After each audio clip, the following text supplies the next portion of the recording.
Everybody, and as one of the organizers, I would also like to add my voice of welcome to this program. So being the first talk, it becomes my task to sort of set the stage for what is to come. So I will try to give a very broad brush view of the kind of things that we hope to talk about in the next few days.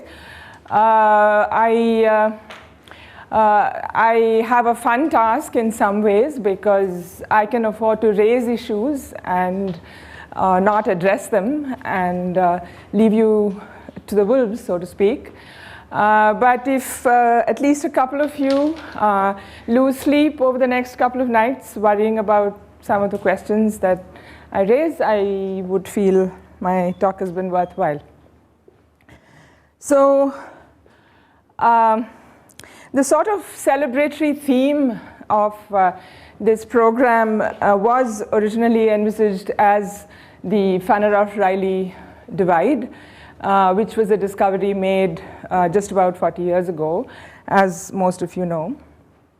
And but that is just a sort of a starting point, if you like, and obviously the program discussions are not confined just to that problem. I'm supposed to speak for about an hour or so. I'd like to say that you should feel free to interrupt me. This is supposed to be a very discussive kind of program. So please feel free to interrupt me. Also, I'm not going to be the only expert, standing here and spouting stuff. There are going to be several black belts in the room. Some of them have shown up already. I see Beverly Wills, Denise Gabuzda, Ashok Singhal, Bindu Rani. So they will all hopefully jump into the discussion if necessary, and so feel free to interrupt anytime.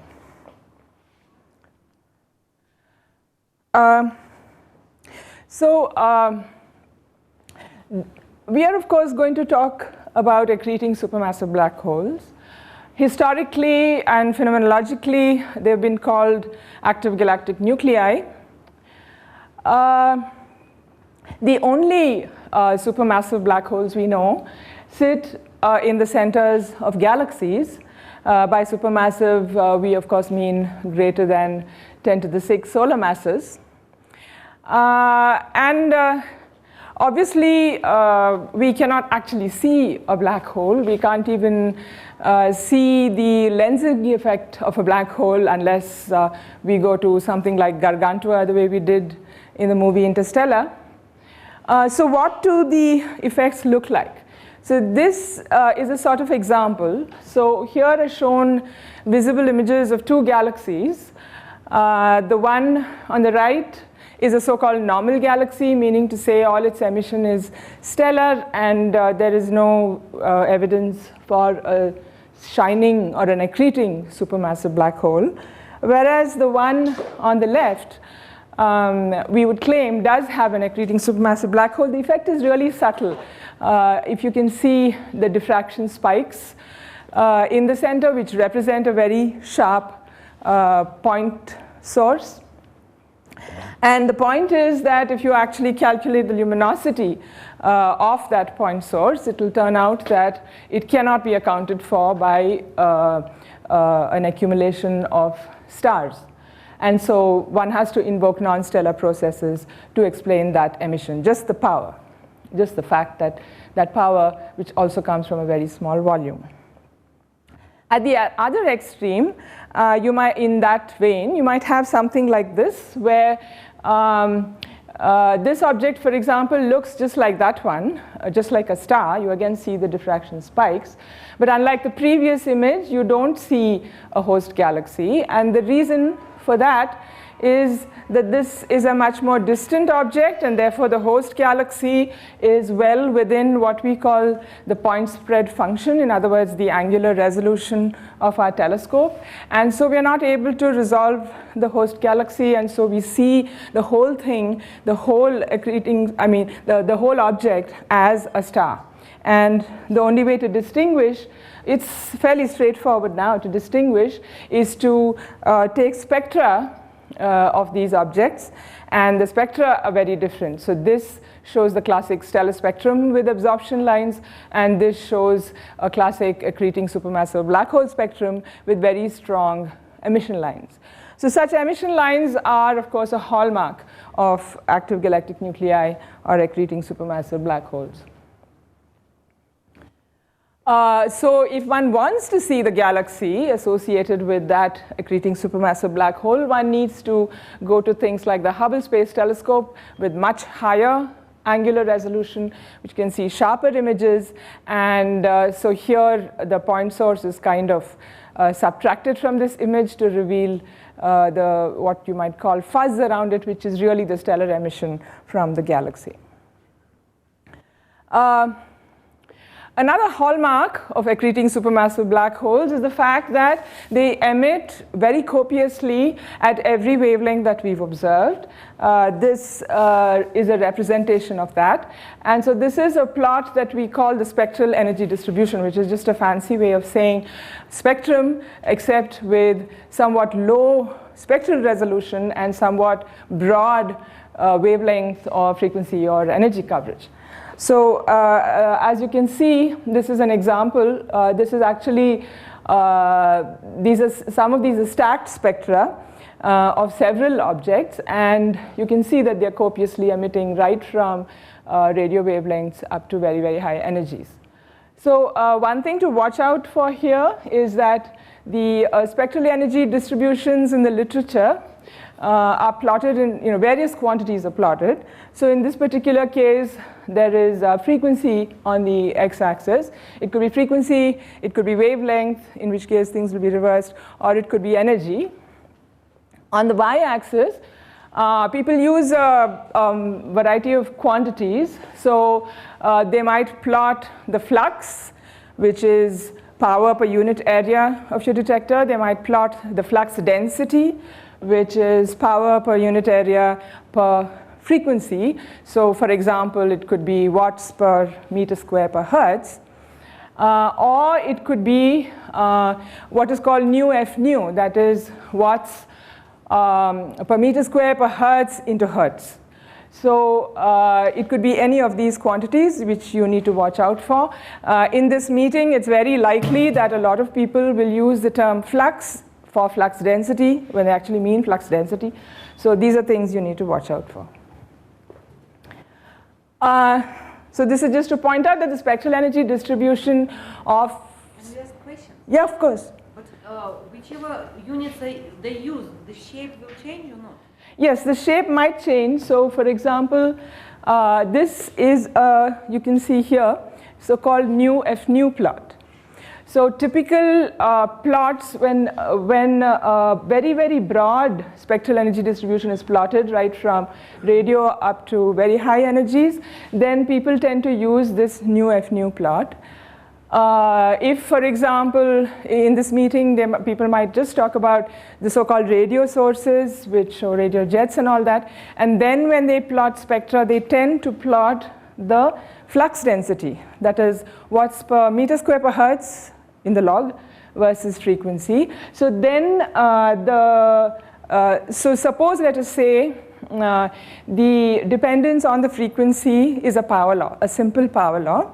Then the flux density, the log flux density versus log frequency plot for, let's say, power law of -1 will show a straight line like that.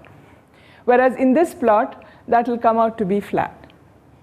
So it will change.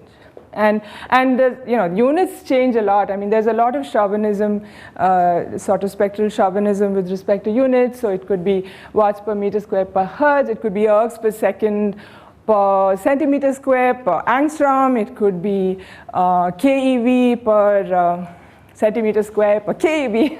It could be a whole variety of things. So you need to watch out for that. This is just to show that the spectral energy distribution of an active galactic nucleus or accreting supermassive black hole depicted by these dots is very different from that of a normal, so-called normal galaxy, which is mostly stellar emission, and so is just a superposition of the spectral energy distribution of the stars, in other words, the stellar population. This again shows a spectral energy distribution, or SED, except I'm trying to point out here the so-called variability of the emission. So that is another hallmark of accreting supermassive black holes, that the radiation from these black holes vary a lot on a whole variety of time scales. Some people call them stochastic, and at virtually every wavelength that we've looked at. Many wavelengths show polarized emission from accreting supermassive black holes or their processes, and even the polarization shows very often a high degree of variability.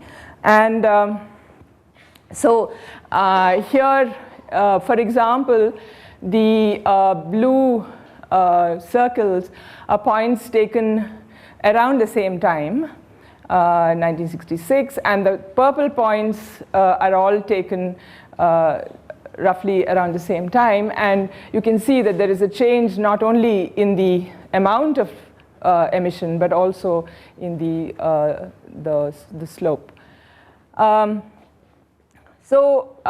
Variability can tell us a lot, because there is something. Is everybody familiar with the light travel time argument? Anybody not familiar? Please raise your hand. Okay, great. So everybody knows the light travel time argument. So from that you get a handle. By looking at variability, you get a handle on the size of the object in the line of sight.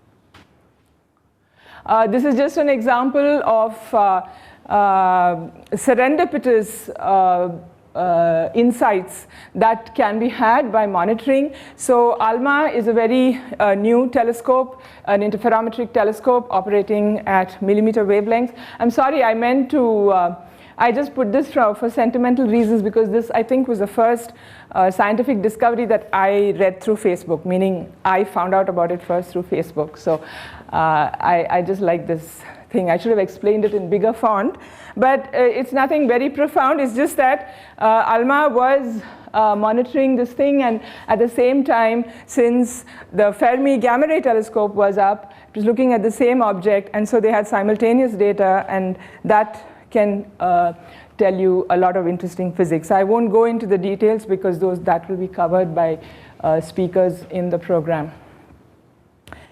Yet another hallmark of accreting supermassive black holes is that they all produce bipolar synchrotron emitting jets.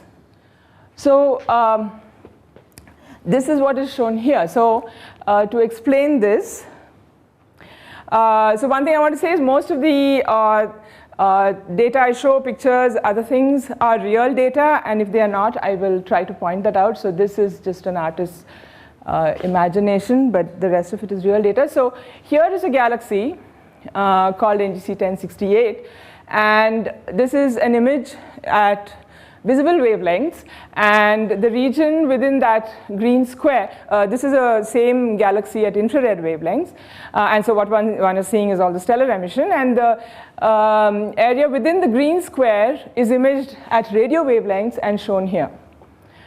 So what one can see is a sort of manifestation of the roughly spiral structure, even on the smaller scale, and this emission we know arises due to stellar processes, H2 regions, and so forth.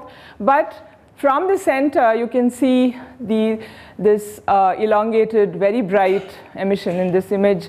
This is the brightest emission, which, if you do the math and everything, cannot be attributed to stellar processes. This is collimated plasma emitting synchrotron radiation, and the scale is roughly a kiloparsec. So there is no way stars can produce that. And this, so I'd like you to keep this picture in mind as a sort of archetype of accreting supermassive black holes producing jets. But the important thing to remember here is that these jets, this is a scale of only a kiloparsec, and this is well within the host galaxy.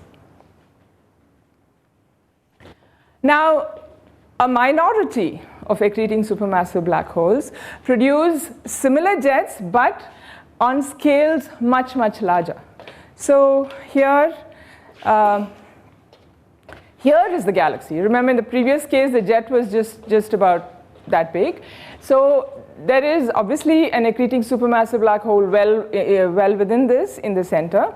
And the jets, the synchrotron emitting plasma jets that it is producing, have extended well beyond the galaxy, are highly collimated out to scales of hundreds of kiloparsec. So obviously, these jets are very highly, of very high kinetic power. It turns out they are also relativistic. So how do we know that? We can actually measure the so-called proper motion of the blobs of plasma as they exit the accreting supermassive black hole area over multiple epochs, and the implied speeds actually imply that the speeds the bulk speed is relativistic. So it's not just that the electrons are relativistic, of course they are to produce synchrotron emission, but the bulk speed of the plasma is also relativistic. In fact, this produces the so-called superluminal motion, which is apparent faster than light motion, which can be explained by the bulk speed being oriented at very small angles to the line of sight. And so relativistic aberration effects kick in, and because of that, when the speed is close to the line of, close to the speed of light, we see it. We measure speeds which exceed the speed of light. This one is 3C279.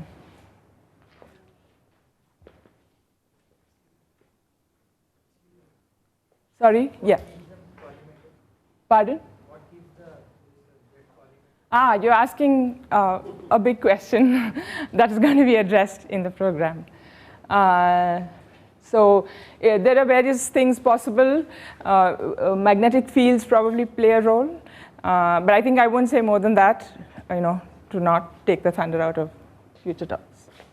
So so this is an example. So you asked, this is again 3C279.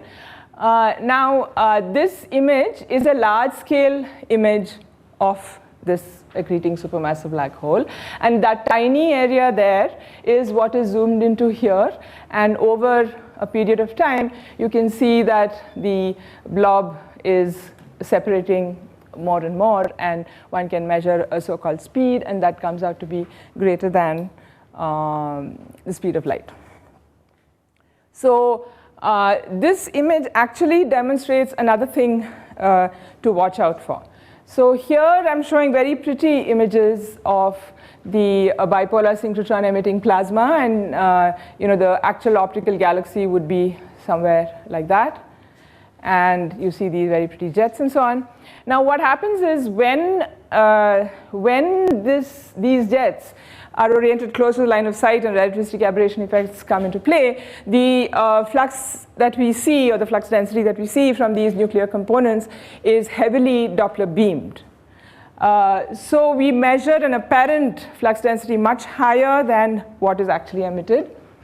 On the other hand, by the time the jet reaches these points, it's much dissipated, and so the beaming will not be that high. In other words, when the jet is close to the line of sight, the ratio between the central emission and the extended emission becomes very high. So because of that, these images are obtained through radio interferometry, and so radio interferometric limitations, they're called dynamic range limitations. Basically, they prevent you from seeing faint stuff in the presence of a very, very bright component. So those limitations prevent us from seeing very pretty images when the central part is extremely bright. And that is why this particular quasar is showing this really crummy image. You don't see the pretty large-scale jets and so forth. So that's something to keep in mind when interpreting images, especially interferometric images. So the outflows are synchrotron and plasma. There are also winds which leave their footprints on the optical or ultraviolet or X-ray spectra from the accreting supermassive black hole. So this is an example of that, where you see both absorption and emission. So if the cloud is in front of the continuum source, the cloud from the wind, then it will manifest in the spectrum as an absorption feature. So that is how these winds can be investigated. But sometimes you can also image them. And I wanted to show this just because several speakers in their talks might show data like this, and it's good to sort of get one's head around it. So this is a galaxy called Markarian 533, which I should have had an optical picture of it, but it's very similar to this one.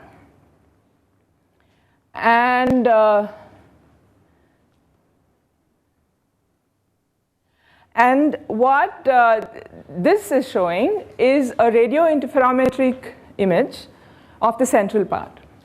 And you can see that there is this very collimated-like emission, and maybe that is interacting with the interstellar medium and creating a bend, but this is very clearly outflow. We don't quite know where the actual accreting supermassive black hole is, because to know that, one has to have an optical image or an ultraviolet image or something with very accurate positional information comparable to the accuracy of this image. This is being an interferometric image, which is well calibrated and so forth. The absolute position accuracy is high, but the corresponding accuracy is not high. So that is why I can't say for sure that this is where the accreting supermassive black hole is, or this or that. Now, so imagine that the galaxy is like that, and in the central part there is this thing. What this is showing is a long slit spectrum, so taken with the Hubble Space Telescope. So imagine the galaxy like that. This is the image in one of the emission lines. So remember I said that strong emission lines are a hallmark of active galactic nuclei. So you can put the slit of your spectrograph on just one of them and get an image. Sorry, not the slit of your spec. You can put a narrowband filter in front of your imager and get an image just in that emission line. So that is what is represented here. Now, what this is a spectrum. So now you imagine a spectrograph with its slit oriented parallel to this, shall we call, jet. And then what you see is this. So when you have a long slit spectrograph on such an extended object, remember that perpendicular to the slit you will get the wavelength information, that's the dispersion axis, and parallel to the slit you will get spatial information. So, so this is parallel to the slit, so one has spatial information. So there is this sort of extended thing here, and you can see that as you go along this direction, it's not uniform. There's different things happening. So this particular emission is from the so-called oxygen-3 forbidden line. And this is the dispersion direction. So what it is showing is that now this patch, this is a very bright patch. And the nucleus is probably somewhere there. So about 50 parsecs away from the nucleus, this is the spatial direction, remember, there is a clump of gas which is highly shifted from where the line ought to be. And if you interpret that as due to Doppler shift, you come up with a velocity of 1,000 kilometers per second. So is it clear, the interpretation of this image? So I just wanted to show that because probably there will be a lot of data of that kind shown. So now the question is, why is it that the majority of accreting supermassive black holes produce bipolar synchrotron emitting jets that are only confined to the host galaxy or are quenched within the host galaxy, and only about 15% of them, or 20% roughly, produce much larger high kinetic power bulk relativistic jets? So that is still an open question. There are some trends. For example, of course, these are only mildly relativistic, and these are highly relativistic, these jets. These tend to be coming from spiral galaxy hosts, and these tend to come from accreting black holes located in elliptical galaxy hosts. But that's also not without its exceptions. Some people have suggested in the literature that these have their, or had suggested, I should say, that these have their black holes not spinning and these have their black holes spinning, but that result has not held, so that is not the explanation, so we still don't know what is the explanation. What about the influence of the stellar media of the galaxy? Yeah, so if this correlation between the high kinetic power jets happening in elliptical galaxies and the low kinetic power jets happening in spiral galaxies holds, then one can look at that, because we know that in spiral galaxies the interstellar medium is very different from that in elliptical galaxies. But then there are exceptions. I think those will be talked about in the meeting. So then how do you deal with that?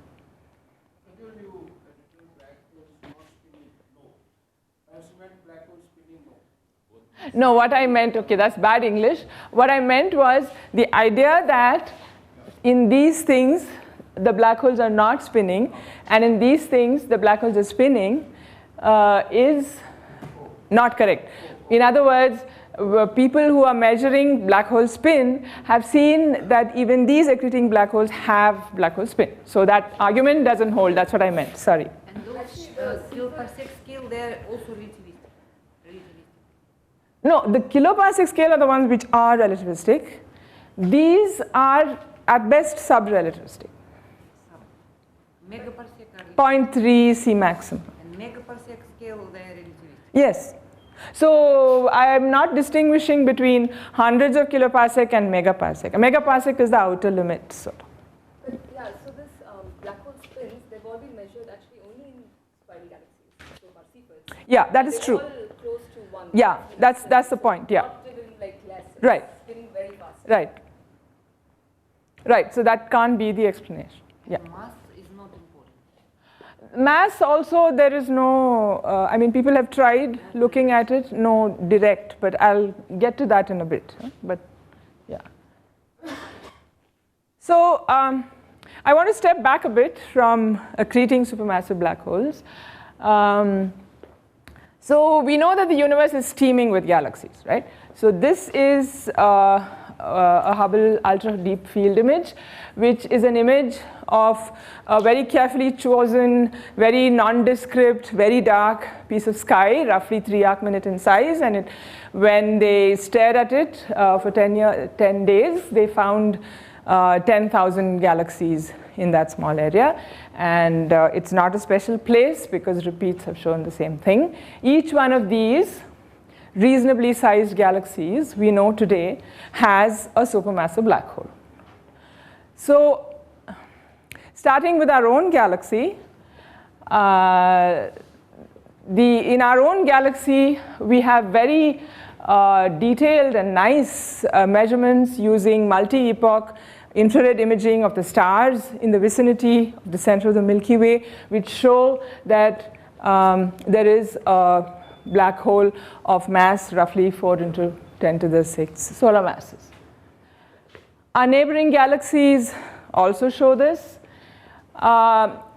And the plot thickens. It's not just that every reasonably sized galaxy you looked at has evidence for a supermassive black hole in its center, but the mass of the supermassive black hole appears to follow scaling relationships with the stellar velocity dispersion of the galaxy, which is a measure of the gravitational potential, and with the mass of the so-called bulge of the galaxy. Now, this is what this means. Yeah, somebody's question? Okay, what this means is that the growth of the central supermassive black hole and the growth of the galaxy have to go hand in hand. I mean, we don't know that one causes the other, of course, but they have to go hand in hand, or they must co-evolve. And it's a little weird because the supermassive black hole, after all, is a very, very tiny thing on the scale of the galaxy. So how does the galaxy know what the supermassive black hole is doing? Even more interesting, perhaps, is accreting supermassive black holes or active galactic nuclei follow the same correlation. There's no significant difference between the scatter plot for the mass of the black hole versus the stellar velocity dispersion between galaxies with accreting supermassive black holes and galaxies with just plain dormant supermassive black holes. So what this means is that the active galactic nucleus can only be a phase in the life of every galaxy, a phase or more in the life of every galaxy. So now there are, what are the reasons for this correlation? Again, these scaling relationships are not well explained. Many ideas are in the literature. But there are two ways in which supermassive black holes can grow. One obvious way is accretion. The second way is when two galaxies merge. When two galaxies merge, then their central supermassive black holes also merge. Then obviously you'll have a bigger galaxy and a bigger black hole. Is there evidence for merging such merging black holes? So obviously we cannot get a video of two galaxies merging, but there are certain snapshots that we have. So this is a galaxy called NGC 6240, which shows, this is a visible light picture and shows very, very disturbed structure. As you can see, no pretty spiral arms or anything. That's the X-ray image on a larger scale, and this is the X-ray emission on a smaller scale and zoomed in, and you do see a lot of diffuse hot gas emitting X-rays, but you also see two very sharp point sources, which is shown here, emitting in X-rays. Again, X-ray emission is a hallmark of accreting supermassive black holes. It's emission coming from the hot so-called accretion-disk. And so this is clearly an example of where the galaxies have merged, and so the whole stellar distribution has been churned up to give you this messy structure, and you have two black holes accreting, in this case, in the center. So when the black holes are accreting, it's much easier to spot them. And so this is just the X-ray spectrum of this object, which again shows it's clearly that hallmark iron K alpha line at 6.4 keV, which is characteristic of accreting supermassive black holes. This is another much older example. Here you have this elliptical galaxy, and you have clearly two accreting supermassive black holes because you have two sets of large-scale bipolar jets. Here the separation is higher than in the previous case, but it's nevertheless an example. And this is an X-ray picture, again showing you very clearly two X-ray sources, point sources, representing the two accreting supermassive black holes. This is the same thing. Oops.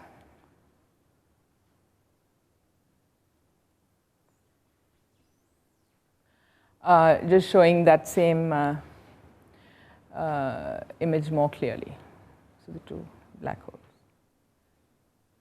So, so there have been many simulations done to investigate this question and see whether if you put two galaxies together through a merging process, whether the fact that they have black holes or don't have black holes makes a difference. And this is an example of that simulation.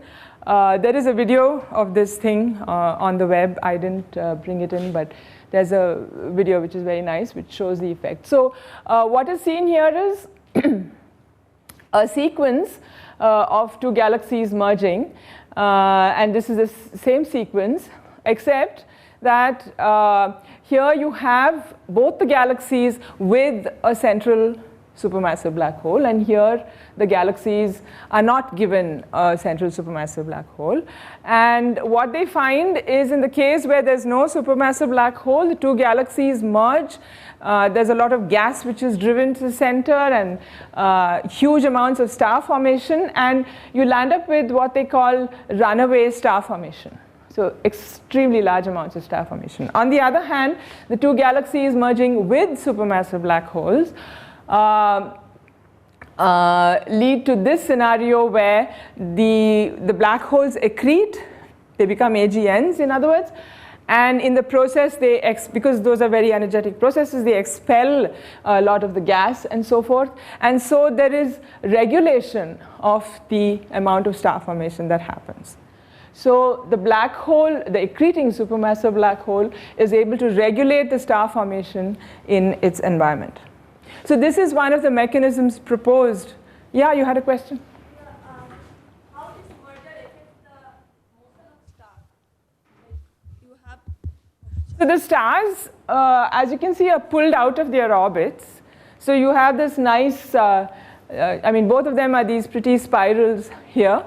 And you know, by the time they have gone through the merging process, it's all, the orbits are all disrupted. And the example I see here, this is what happens to the stellar orbits. Yeah, and it depends on the different parameters of the merger and how much gas there is or not, and you know, is it two comparable sized galaxies or one very big one and very small one, and so on and so forth, as to what the outcome is. But for example, so-called elliptical galaxies have been proposed as the remnant of a merger process between two spiral galaxies. That's one example. Yeah.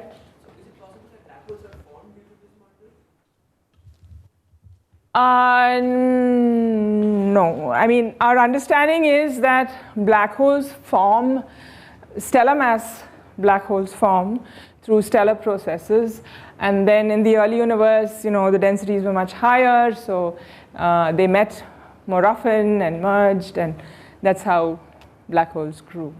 So if you had a hypothetical galaxy without, so there are lots of black holes in galaxies, right? I mean, there are stellar mass black holes are everywhere. So the estimate is 10 to the 7, Rita? Stellar mass black holes in the galaxy, right?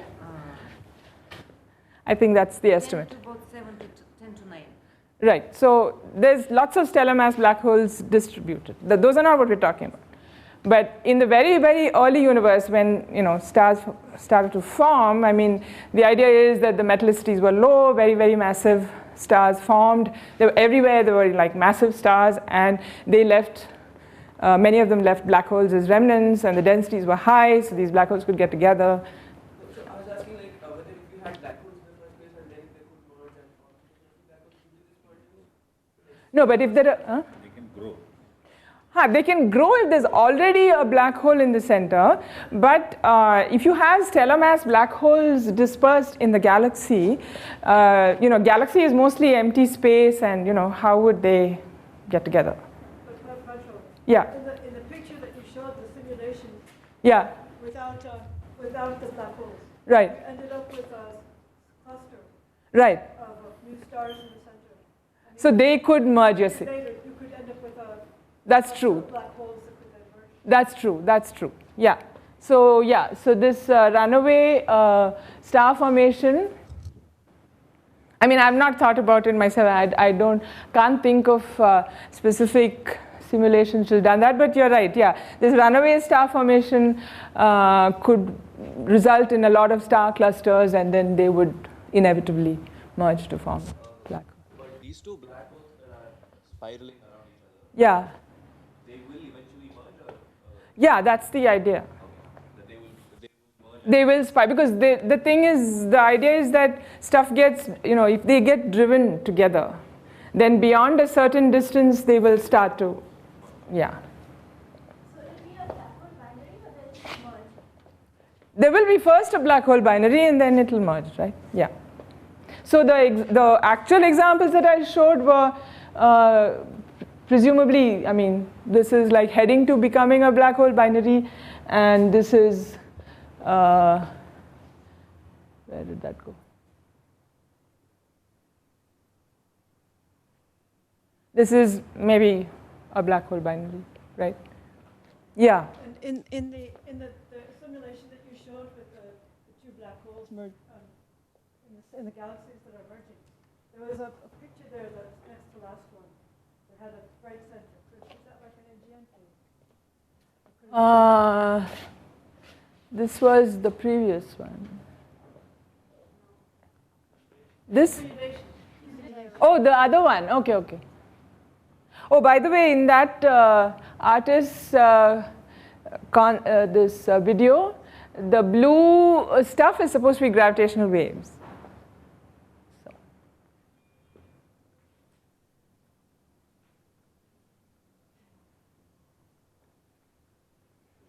Yeah. What that has 1.6 gigayears. Is that possibly an AGN phase? Yes. Yes. But both of them before also AGN. Not necessarily. Not necessarily, no. They could just be Milky Ways. Yeah.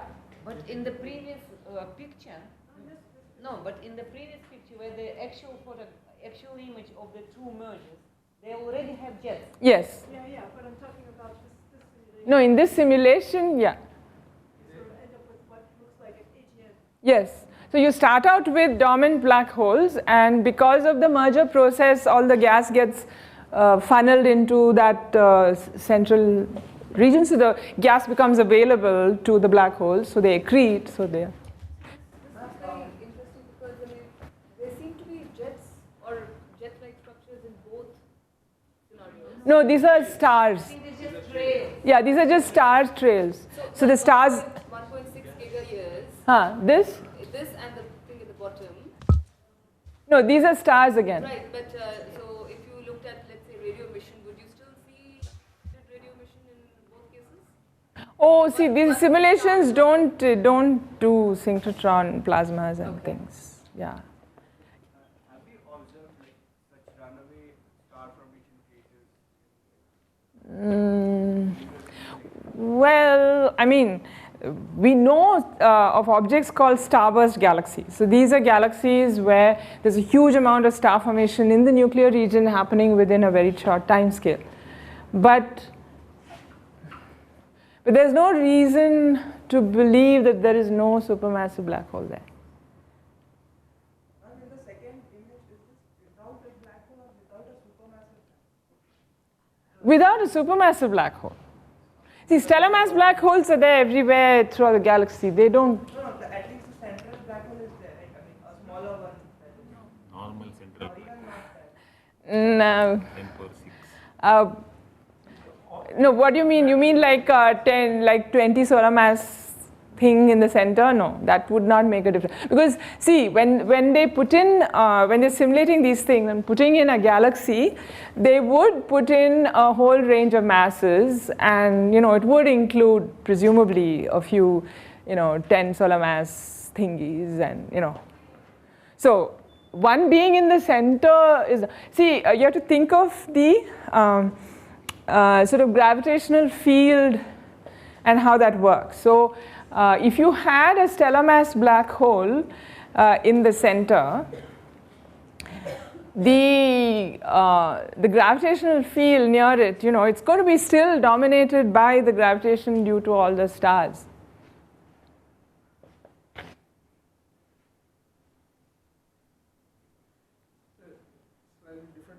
Huh. Do these irregular galaxies show supermassive black holes? That's a good question. Ultraluminous infrared galaxies. Ultraluminous infrared galaxies are irregular in terms of Euler's. The ultra-luminous infrared galaxies, meaning the galaxies with infrared luminosities greater than 10 to the 12 solar luminosities, they are very often irregular, especially at high redshifts. I mean, the thing is, at high redshifts, you know, the galaxies look irregular, but the very nearby, sort of pretty-looking irregular galaxies, Beverly, do you know? Yes.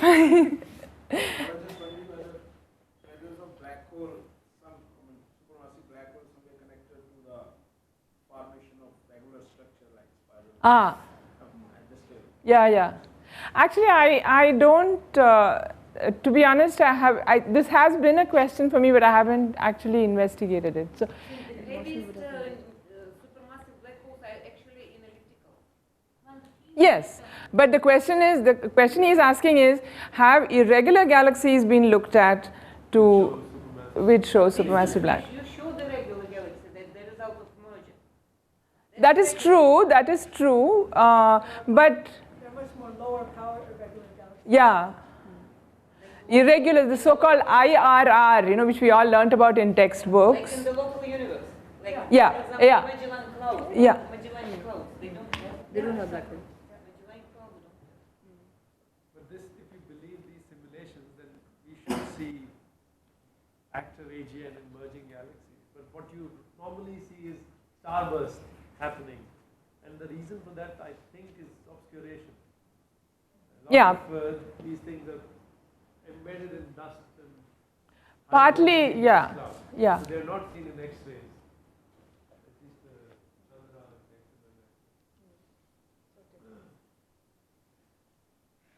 So do you know if these sort of classic irregulars, you know, which, do they, have any of them been looked at for supermassive black hole? I'm not sure how you could do it because you can't. Just like they do it for the, you know, the Andromedas and, yeah, I don't know. I don't know what the limitations are. It's worth looking at. In the local universe, our local group irregulars, they don't. But they don't have meaning? Have they been looked at and limits put on them, or what? The idea is that to have a supermassive black hole at the center, you have to have the mass concentration at least close to the center. And this is one what we know from the black hole mass and relation for a galaxy. And for irregular or for spirals, mass is distributed on the arms, and for irregular there is almost no distribution. And this is one of the reasons I believe that there are less chances. I'm not saying that, I'm not ruling it out, but there are less chances that we do. But what some recent results are showing, you know, the work of Satyapal and Reines and all these people, that the bulge is a sufficient condition but not a necessary condition for a supermassive black hole. I think there's a supermassive black hole in the middle of the top right picture, right? Here? Yeah. Yeah. Also the bottom right picture, except that the effects of black holes. There's no black hole down there. There's no power put in by black hole, but it is there. No. These galaxies don't have black holes. No black holes to start out with. Yeah. No supermassive. They are black hole less. They haven't been given a black hole in the simulation. No, he means as a result after 2.5 gigayears. Yeah. But not yet, particularly. It's only the This is still a starburst, star cluster. Wait long enough to get probably. Right. Yeah, but there are claims now in the literature that the bulge is not a necessary condition to have a supermassive black hole.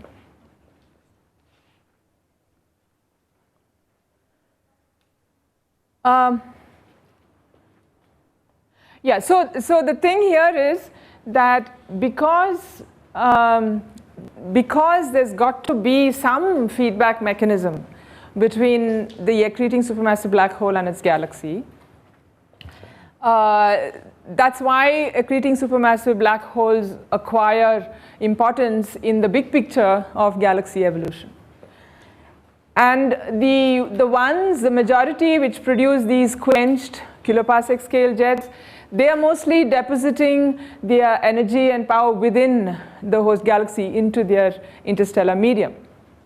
Whereas the other minority case where the accreting supermassive black holes produce bulk relativistic speed jets which get outside the host galaxy into the intergalactic medium, the energy is getting deposited in the intergalactic medium. And this is an example of that, where the cluster gas is getting affected by the radio jets. So what is shown here is the galaxy. What is shown in red is the radio emission, the radio jets on hundreds of kiloparsec scale. And what is shown in blue is the X-ray emission imaged by Chandra. And you can very clearly see paucity of X-ray emission just where the radio lobes are, which people refer to as cavities. And so this illustrates that feedback process on a very large scale, on the scale of the intergalactic medium. So now to come to the celebratory theme of this program. Bernie Fanaroff and Julia Riley made the discovery in 1974 that accreting supermassive black holes that produced these large-scale jets came in two flavors. So they found that if you divided them by the radio power with a sort of a break around that value, then there was a break in the morphology as well. So of course, these are fairly recent high-quality images using a very high-quality aperture synthesis telescope, which they did not have access to at the time. So they did not have access to this kind of detail, the structure. So what they saw were just sort of biggish radio blobs, or like two blobs, that sort of thing. And what they found is that the kind which had relatively low luminosity in the radio tended to have brighter centers and fainter edges, whereas the other kind tended to have brighter edges and fainter centers. So they call them edge darkened and edge brightened. Now with much better imaging, we know that what they really meant was that in the low power case, the jets came out of the central region and kind of became plumes and petered out. Whereas in the high power case, the jets were highly collimated and seemed to retain their thrust up to hundreds of kiloparsec and then hit the medium to create a shock, a termination shock. And the luminosity is central? No, total radio. Total? Total radio. Like integrated? Yeah, integrated. Yeah, everything. Yeah, everything. So, so after this discovery, this divide, or this dichotomy, has been referred to as the Fanaroff-Riley dichotomy. And so then the question is, of course, why? So what is the phenomenology? So as I said before, these were low radio luminosity, these were high radio luminosity, these have plume-like jets, these have highly narrow collimated jets, you can barely see them, so they are obviously very high kinetic power and low radiative power. And then the kinetic power gets suddenly dissipated at a termination shock. So these do not have termination shocks. The jets fade away with distance from the nucleus, whereas these have terminal so-called hotspots, which are interpreted as a manifestation of the shock. So then what is the reason for it? Is it that the mass of the central supermassive black hole different? Is the spin of the black hole different? Is the environment different? Or is it evolution? Does one kind evolve into another?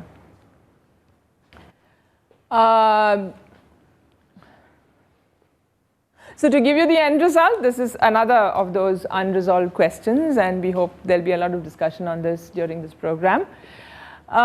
This is a result by these people, Owen and Ledlow, which was a slight refinement of the Fanaroff-Riley dichotomy. So what is plotted here is the radio power against the luminosity of the host galaxy in the optical. So the previous break was just a luminosity break which said, low power objects are like this and high power objects are like that. Here you still see that break in the vertical direction, but what this plot shows is that where the break occurs depends on the optical luminosity of the host galaxy, somewhat. So in other words, if you have a higher luminosity, how much time? Okay, I have to really speed it. If you have a higher luminosity galaxy, you're likely to, the break is going to be at a higher value, the break where the jet morphology shows different structures.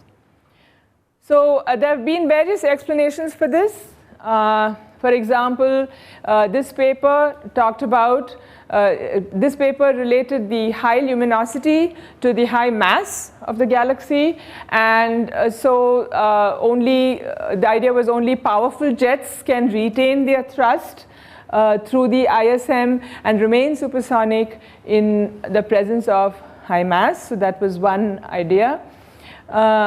Later on came the scaling relationships, which I mentioned before, where the mass of the galaxy is correlated with the mass of the black hole. And so effectively this plot on the x-axis can be thought of as also plotting the mass of the supermassive black hole, central supermassive black hole.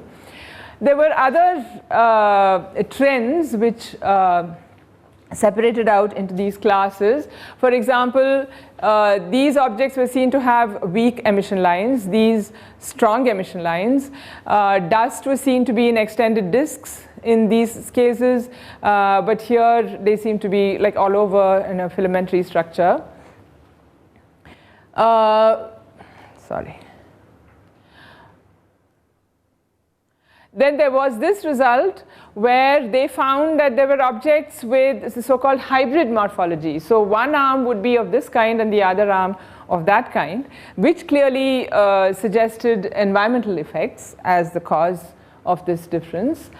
And here I need to digress a little bit and talk about the beaming effects in these objects. So as I said, these jets we know are have bulk relativistic speeds. So when they are inclined at close angles to the line of sight, we see all the relativistic aberration effects. And historically, such objects have been not called radio galaxies, but called something else. They call them BL-lacs and optically violently variable quasars and so forth. Somewhat confusing terminology, but the idea is that you have the same kind of object, that is an accreting supermassive black hole, bulk relativistic speeds, large scale jets, maybe Fanaroff-Riley type 1, maybe 2, but when the whole thing is oriented close to the line of sight, then the appearance of the source will change quite dramatically, and we need to take that into account.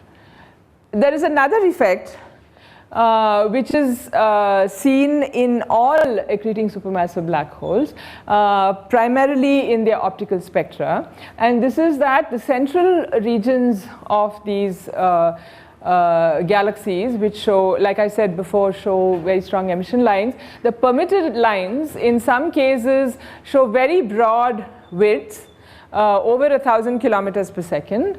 And in other cases, they are just as broad as their forbidden line widths.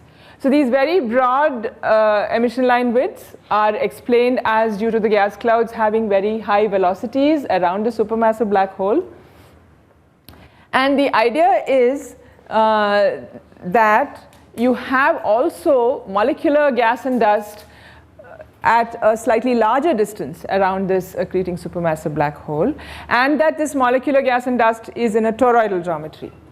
So if it is in a toroidal geometry, then if it is in the way when you're looking at the object, then we will not see these very high velocity clouds, and so then the spectrum will not show broad lines, permitted lines much broader than the forbidden lines. Whereas if the whole system is tipped and you're looking directly into this central part, then we will see these broad emission lines. And there's a lot of evidence in support of this idea. In particular, this is not a very good picture, but what this is showing is the dark line is a spectrum showing the H beta and oxygen 3 emission lines, the oxygen 3 doublet and H beta, and you can see that they are all of the same width. If you look carefully, and I can show you this later, the dashed line is showing the same spectrum but taken in polarized light, and when you take the spectrum in polarized light, the broad emission line pops out.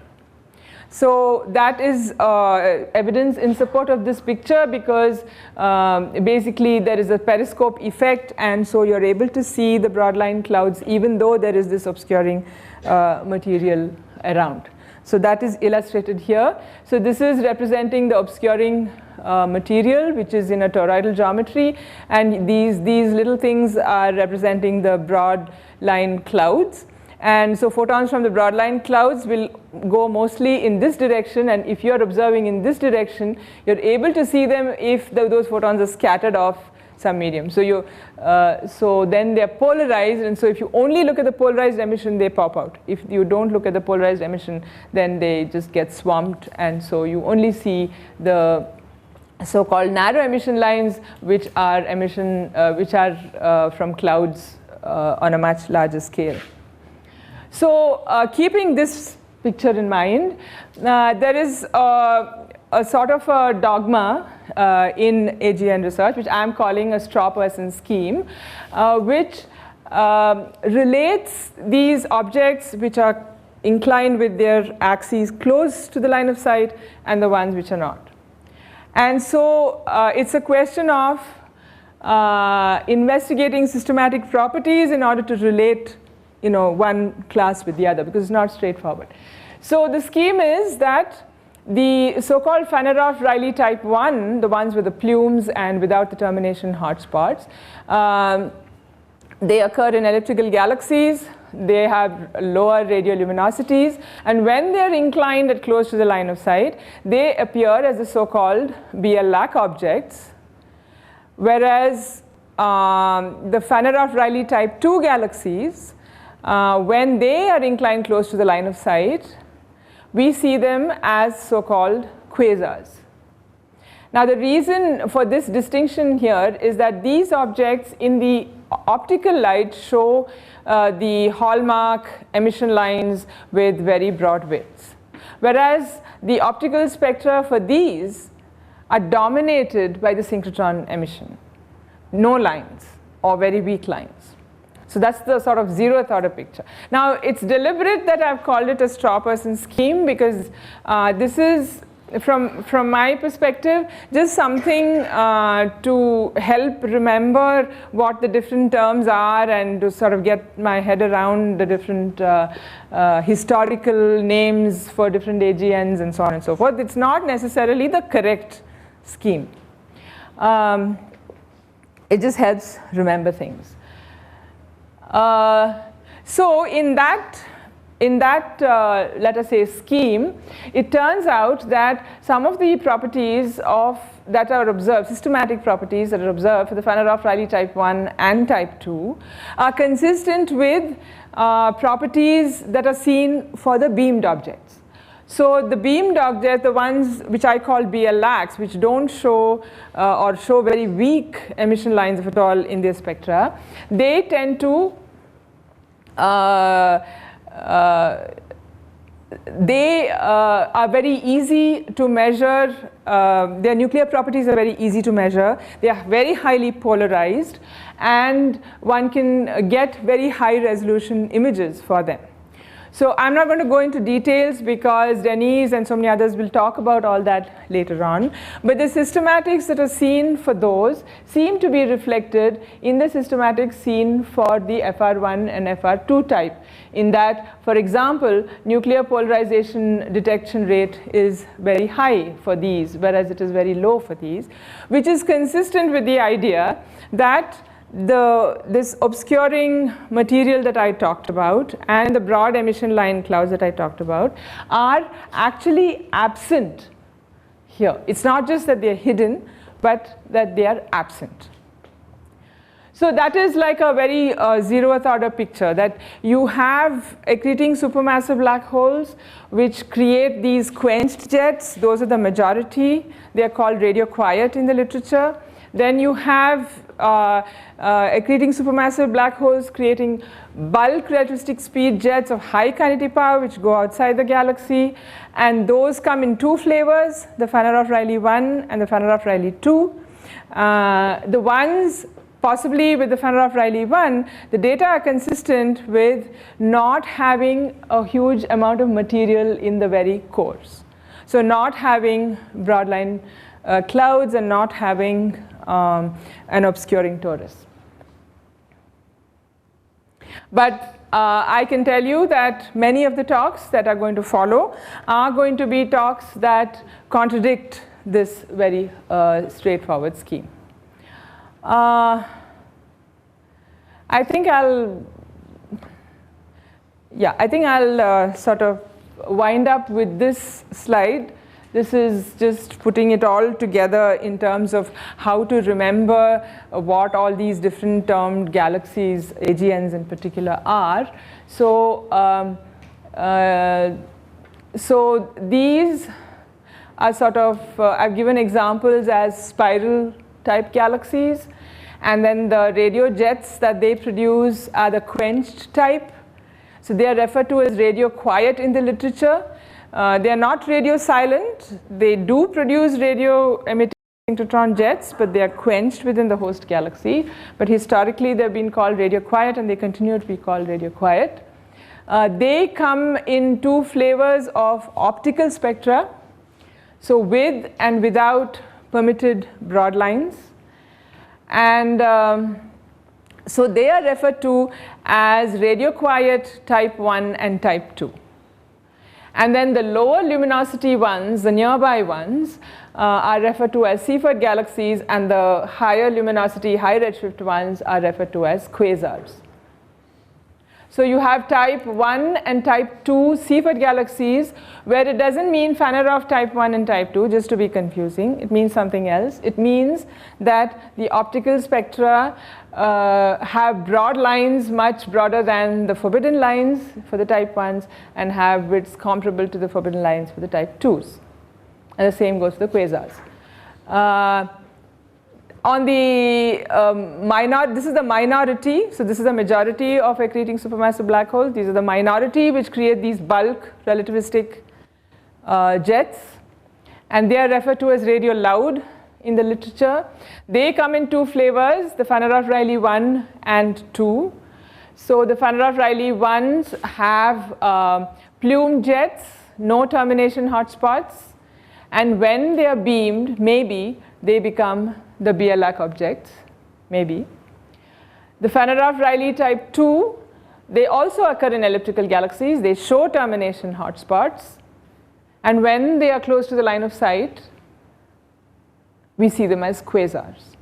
So obviously the difference between these quasars and these quasars is that optically they look very similar.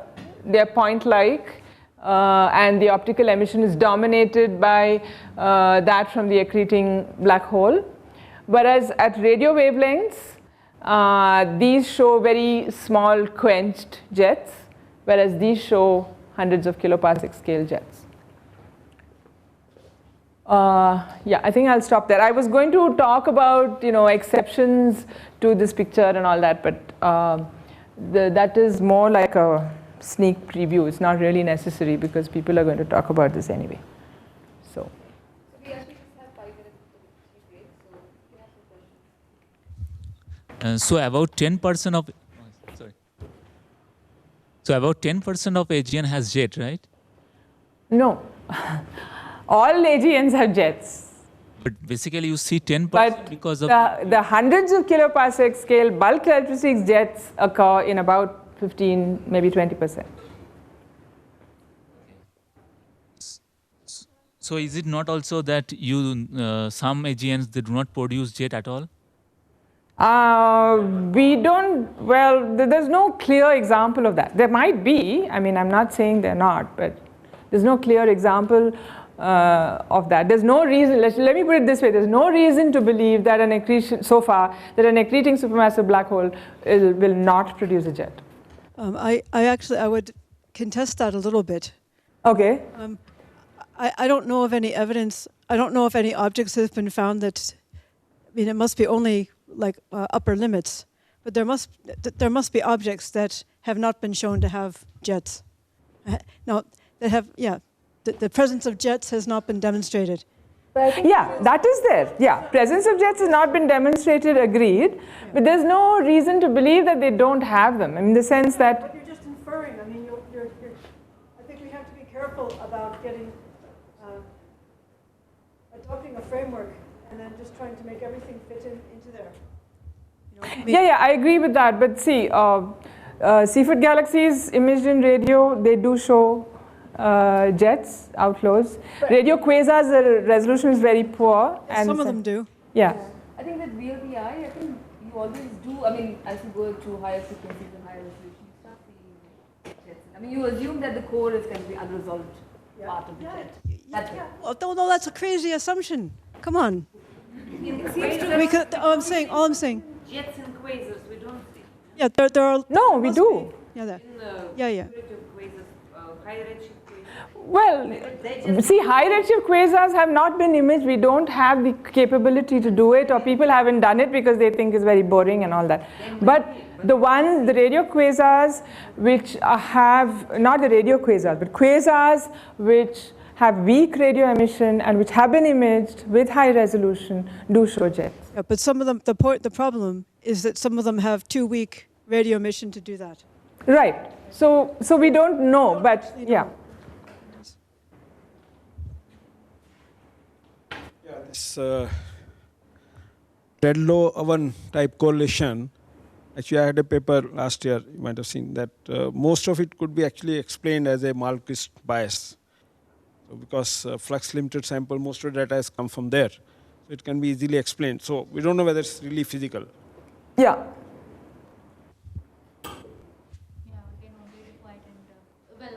AGN with jet and without jet. I think the best way to put it that the radio quiet AGN, they are not radio silent, and there could be a possibility that there is something. No, and we know that, we see them in some cases, many cases, yeah.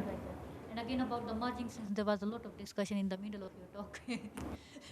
While there is a merging of two black holes, it's not necessary that both of them merge. It could be there could be a possibility that one of them peaked out because of recoil effects. Yeah, I think Bindu, most people didn't hear you. You should hold it like this or something, I don't know. Hello? Can you? Okay, so what I was saying that since we had a lot of discussion about black hole merging, and somebody was asking like when two black hole merge, then we get two galaxies merge, then we get a supermassive black hole. So it's not always the case. It could happen that during the merging, one of the black holes get kicked out. And then we get a naked black hole and another black hole with a lot of accretion. But for that you need 3, right? Sorry? Or what? No. Or just from the stellar process? Yeah.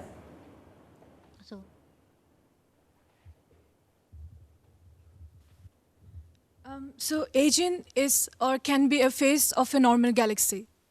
You said active galaxy can be a phase of a normal galaxy. Yes. So radio quiet and radio loud, can they be the phase of a same galaxy?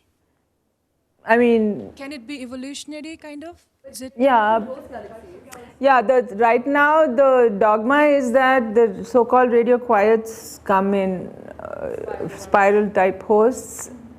and the other kind come in elliptical type hopes. But then there are exceptions to that. So. Yeah, and also if two spirals merge, yeah, you could have radio quiet AGNs merging and becoming radio loud. Yeah. Yeah. So then it's a matter of terminology whether you call it the same galaxy or not. But I think somebody's going to talk about the spiral galaxy jet. Huh? Oh, yeah. Yeah. Yeah, so there will be a talk on, yeah. I think we should now break quickly. Okay.